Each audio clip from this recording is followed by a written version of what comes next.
Welcome back, everybody. My name is Tim, and this is another Real Ideal Gear Review. Today we're going to be looking at Revo Knives.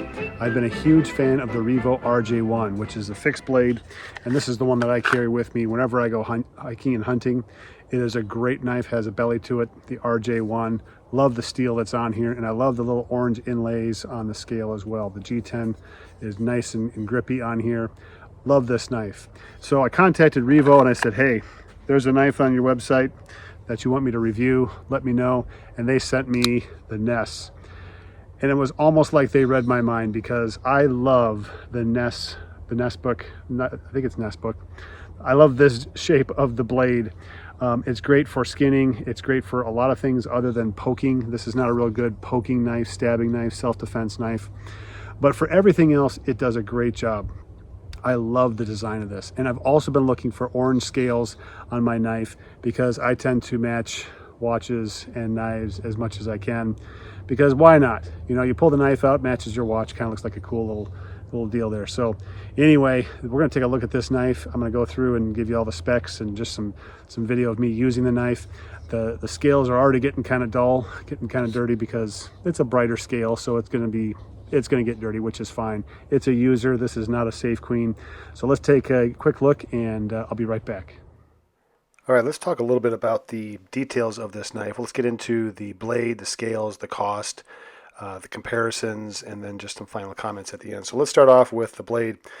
The blade is a flat grind D2 with a thickness of about 1/4 inch. I think it's 1/4 inch, right around 1/4 inch. And then the overall blade length is about 3 3/8 of an inch. The overall length of the knife, unfolded, locked open, is 8 inches.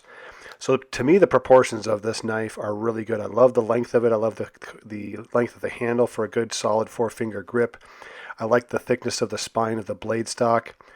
To me, this is a knife that has some serious strength to it. Being a flat grind, it's going to make it a slicey knife, so when it comes down to slicing things, it should slice through them easier. However, the knife that came to me from the factory or came to me from Revo wasn't as sharp as I liked it. You know, you can't always, I don't particularly rely on the knife manufacturer to sharpen the knife the way that I want it. So it's not a huge deal for me. I end up sharpening most of my knives anyway, unless I get one that's really sharp.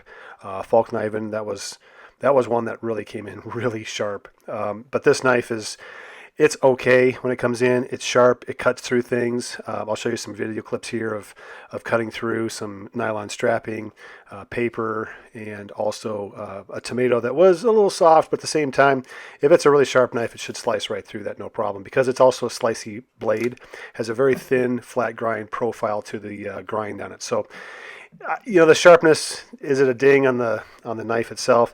Not entirely, because I end up sharpening the knives anyway. So I don't look at that as being a real big deal. One thing that I do find that I wish it would have had as far as the design goes, and that's some jimping on the back of the blade, on the spine of the blade, where your thumb would go. It's just not there, and I think it would be very helpful to have a little bit of texture there.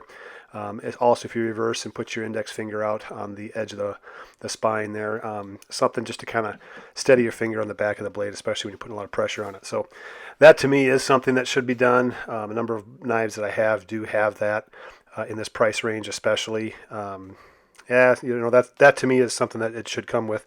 Let's talk about the scales. I love the scales. G10 orange scales. I love this color orange. It's not overly bright. At the same time, you know, when you're going to use this, it's going to darken up and it's going to become a little bit more dull, maybe a little more grungy looking, which is fine. To me, I like a good, well-worn knife.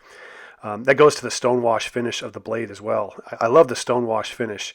Like, this whole knife just exudes, use it. You got to use this knife. And I love that flavor that you get from Revo Knives. I'm looking at a lot of their knives, and there's some, you know, really cool designs, but it has a lot of just, you know, get this knife out in the open and start using it. So love the scales. I love the scale color. The texturing on here, there's a fine kind of a grippy texturing, and there's also some inset cuts or relief cuts in the handle as well, the scales, and I like that a lot. One of the things on here is the deep pocket clip. Great design, really easy, simple, sturdy. To me, this is one that I think is going to withstand a few hooks on the door jamb that I tend to have when I wear it in my pocket, right side as I'm walking in and out doorways there. But I like the pocket clip. I think it's great. The ding I have on this one, and this is a ding I don't understand this one, and that is to have two open holes on the opposite side for the left-hand carry or left pocket carry. Put two screws in there. Put two plugs in there. Anything to not have just two vacant holes. It looks unfinished, and to me that's not. I don't understand that when companies leave two holes like that are open. No matter how you slice it up, should have had two screws in that hole. Other than that, though, the scale is awesome. I love it. I love the lanyard hole on here on the steel insert, and that is great. I have never used a lanyard on a folder like this, especially one this size, maybe a smaller one. But I think, when it comes down to packing it, putting on a pack and having it secured, that's one way to make sure that it's secured, not only with a pocket clip on your pack, but maybe you have a lanyard hold to tie it onto your pack. So great scales, great design. I love the grippy feel. There's a lot of colors to choose from, so take a look at their website for a bunch of colors, a lot of typical colors. There's a copper color that's really cool. I actually like the orange the best because it's got a little, it's not really bright. It's kind of a deeper orange, rich orange. It's not super bright, so it's not fluorescent.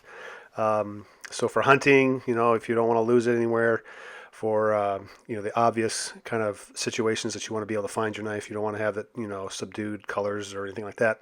This is a great color.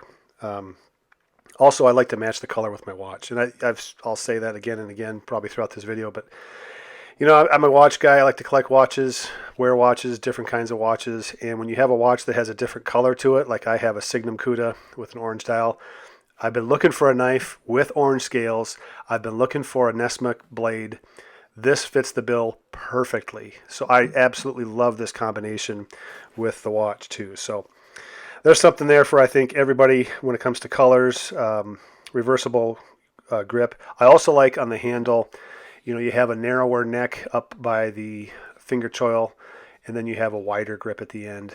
Let's talk a little bit about cost. Cost is $95 on the website, and I think it's a fair cost. I think it's a fair price. There's some things about this that I think justify a higher price. Are there other knives out there with similar characteristics or qualities that are less than that? Yes, and we'll get into that right now. So let's take a look at some of these different knives that are out there. I'm going to show you a couple of knives, about 4 or 5 other knives here that I think really do a great job. This is the CJRB Pyrite with the button lock, and this is a really, really hot knife right now. Great knife for carrying. It's probably the perfect EDC knife as far as size goes. The Nessmuk, this REVO Ness, it's a little bit big. For those that like a bigger knife, I think it's the perfect size. It's the perfect handle design. It's the perfect blade design. I love that design. Everything but for self-defense. But the CJRB is great as far as cost goes. It's a relatively cheap knife as well. The steel on it's RPM 9. So it's a really good knife. This is the Max Ace Balance, and the Max Ace Balance is an M390 steel. It's about a 3 3/4 inch blade. It's got some jimping on the back of the spine there. Another full flat grind, very slicey knife, flipper, steel liner lock, and a lot of the same qualities. Very, very similar in overall design, and this is right around the same price. It's $100. However, M390 steel, much, much better steel than D2. So there's an example of you're going to get a better hunk of steel out of a setup like that. CJRB Krag Tactical with some carbon fiber scales. This is also one with RPM 9 steel, and it's about 3 3/8 inch long. This one runs $40. So you get a little heavier stock, a little heavier spine. There's no jimping on that one either. You have a different kind of a lock on the back side there. It's not quite a button lock type system, but it's very similar.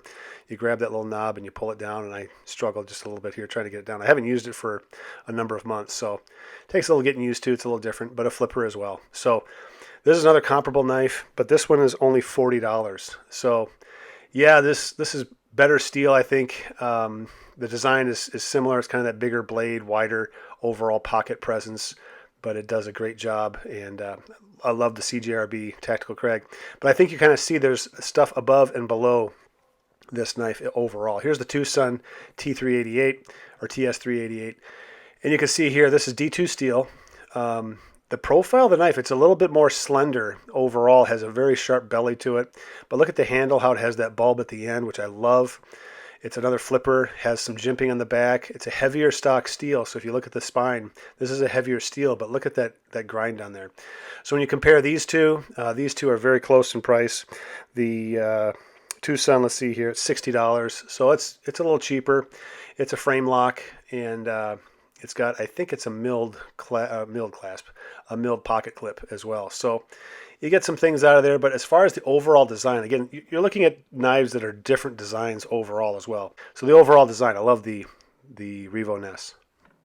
Well, there you have it, the Revo Ness.